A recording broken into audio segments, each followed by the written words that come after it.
Arcade Heroes. Hey everybody, welcome to the Arcade Heroes game review. Today I'm taking a look at a Taiwanese arcade game by a company called InJoy Motion. Now they've been around for a few years producing motion simulator arcade games. They've done some racing games and some light gun games, but this one was a little bit different. It was a tank-based game. It's actually their second one. The first one they had done was called Panzer Elite Action. Didn't get a lot of attention on that one, but this one is the major game that they've been pushing lately. So I'm going to take a little bit of a historical look at some tank games really quick, and then jump right into this one. In the interest of time, here's a very condensed history of tank arcade games. These days, it is rare to find something that doesn't fit nicely into the definition of a light gun game or a racing game, but that wasn't always the case. The first tank title was Atari's Tank, which helped keep the company afloat back in 1974 and 75 when Pong Clone Mania was still sweeping production. That got a few sequels with different player types, such as Tank 8, Tank 4. There was also Ultra Tank, which was another variation. A few years later, Atari made waves again with the popular first-person shooter Battlezone. About the same time, Cinematronics would release a co-op game called Rip-Off, where you defended fuel tanks from waves of enemies. Companies like Namco, Sega, Nichibutsu would also give us some tank action in the 80s, but nothing that is remembered as fondly as Battlezone is. The 90s gave us a little more realism thanks to improved hardware, and some tank-like games would come along. Taito had Enforce, Atari had T-Mech, Namco had Cyber Sled.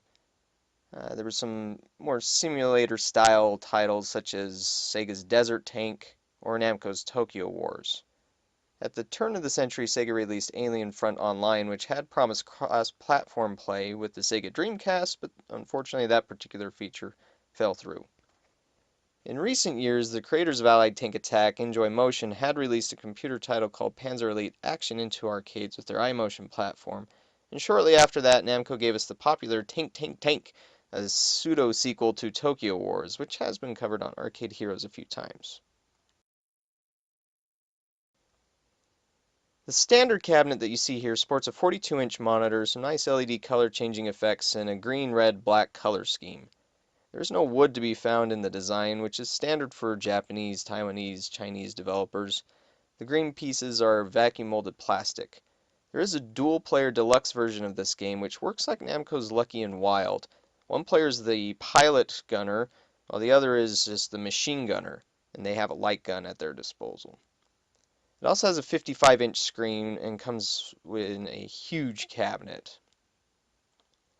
All current versions of Allied Tank Attack are motion seat cabinets using InJoy's own AirSpring technology. This allowed the price on these games to be cut in half from standard electrical motor-based motion systems, which would often put these kind of games into the $20,000 to $40,000 range, or even higher. The controls at first glance will appear like a standard racing setup with an odd-shaped wheel and a pair of foot pedals. But the wheel is more than that. It's actually a yoke. Yoke controllers have been used in the past with titles like Atari Starship 1, and most famously, the brand new Star Wars. Sound familiar? Let's check out the action. It had been a long time since they were used in the modern industry, however. For those unfamiliar with it, it works like a steering wheel where you can move the joysticks back and forth, which is used for aiming in the game. You have a trigger on each stick to fire your main cannon and then thumb buttons to fire your machine guns. The start/turbo button is self-explanatory, but it also works to fire off your power rocket bomb that you occasionally come across while playing. It's a nice item to clear out the screen for a moment. Yoke controls are easy to get the hang of, and I am glad that this style of controller hasn't been completely forgotten by time. Allied Tank Attack has 3 game modes to choose from: Story, Battle, and Survival. With a recent update, they also added in a short tutorial, which you can skip if you want. I haven't seen too many people play it, but it teaches you how the controls work, which are simple, as mentioned. The current voice for this is a placeholder. They will be adding a different one in the update later this year. There are 6 tank types to choose from and 10 weapons to add to any of these. The variety is a nice touch, so you can do some experimentation. I personally don't care for the sniper turret or the dragon turret, which is a flamethrower. The other guns are fun to use, particularly the multi-missile Melvin turret. This is the mode most people pick, which places you as a one-man army fighting the Axis forces in your tank. History buffs will be disappointed in that while this is an alternative history to World War II, it's a cleanse or squeaky clean version. Hitler, the Nazis, swastikas are never mentioned. Same with the other player countries involved in the original conflict. It's simply an Allied versus Axis forces situation, and you eventually end up at a supervillain fortress shaped like a skull. Spoilers! There's some story to be read in the loading screens which you can skip. The rest of the story unfolds through some cheesy voice acting between your character and Sergeant Cindy, who is your senior officer and your guide. The amount of voice acting the game has was a little surprising when I first played through it. It's more abundant than most of your light gun games out there. The game does have some occasional English text, but personally I find that as long as you can understand what they're telling you, it's part of the charm. The core play of the game involves going from one point to another, taking out specific enemy targets to unlock the barrier that prevents you from reaching the next region. When a barrier falls, this can be confusing as to what is going on, at least when you first play through the game, but it's just the way that it unlocks the next area to explore. Where this is an off-rails game, you can attempt to go off the beaten path, but not for very long, as there are various indicators to help you figure out where to go in the event that you get stuck. Some tweaking in the game could help in this regard, particularly when you come to get wedged between a building and a hillside. I'd say just stay on the main roads and you'll be fine. There are more enemies to find aside from other tanks, including missile-mounted jeeps, helicopters, transcopters, Cyclops transporters, and more. I do find it odd how the aerial machines fly around, since they will find a spot and just hang there in front of you no matter where you move. At least the game doesn't have any pretense of trying to be a super realistic war simulator, and perhaps this behavior will be fixed in a future update. Ground enemies behave just fine. In both cases, neither tends to last long against the player. There are several boss battles you encounter here, from attacking zeppelins to enormous tanks. The bosses don't have any special patterns. In the case of zeppelins, they just hang around in front of you, where the two of you exchange fire until one explodes. I imagine they did this to make the game easier, but like the helicopter issue, it still looks kind of weird. The mega tanks like the Gustav are cool designs, and they will take a bit of a beating before you can take them out.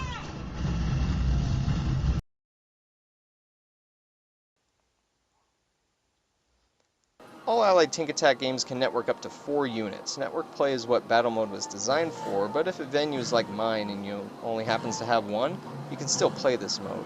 It pits you against the CPU, or AI, if you will. There are several areas to choose from, and the idea is simple. Destroy the enemy base before they destroy yours, or before the timer runs out. Each base is well protected with automatic missile turrets and patrol tanks, so this can prove to be a challenge.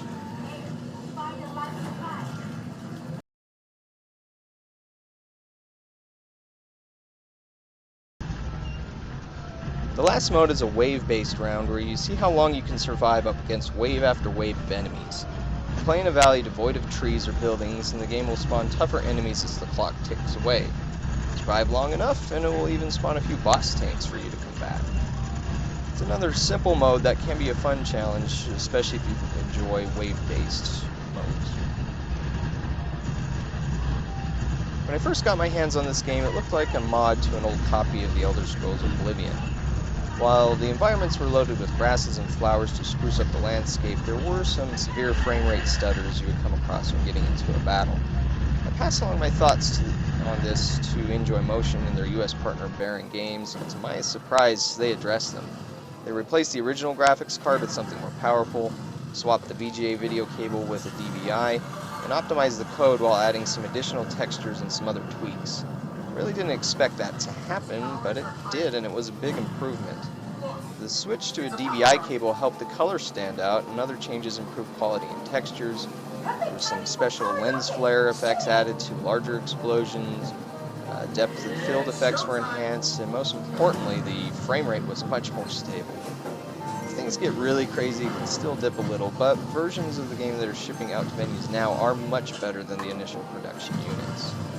If I were to suggest other graphical tweaks, it would include fixing the animations and patterns for aerial vehicles to be a little more realistic, throwing more debris from destroyed vehicles or buildings, getting that frame rate to never leave 60.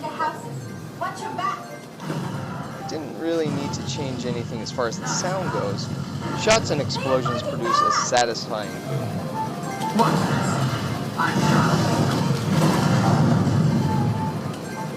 The sound system is pretty nice with the subwoofer added to the machine for some extra boom effects. I've not cranked it up to the max, but I don't really need to. The motion mechanics do add something to the audio that you don't get from speakers. The game has a built-in air compressor, and as you race along the terrain, puffs of air under the seat add to the effect of it sounding like there's an engine of sorts inside the game. This shows the advantage of running a video game in a specifically designed arcade cabinet, as the game would lose that aura of driving a powerful war machine if it didn't have this. If you like virtual war machines or you're looking for something different at the arcade, then you should be at home here. Kids, both boys and girls, really seem to get a kick out of it. While it does find itself in a different spot than most other arcade games, I find it refreshing that we have something a little different to enjoy, and if you love tank games, it's hard to go wrong. Thanks for watching, and we'll catch you on the next review.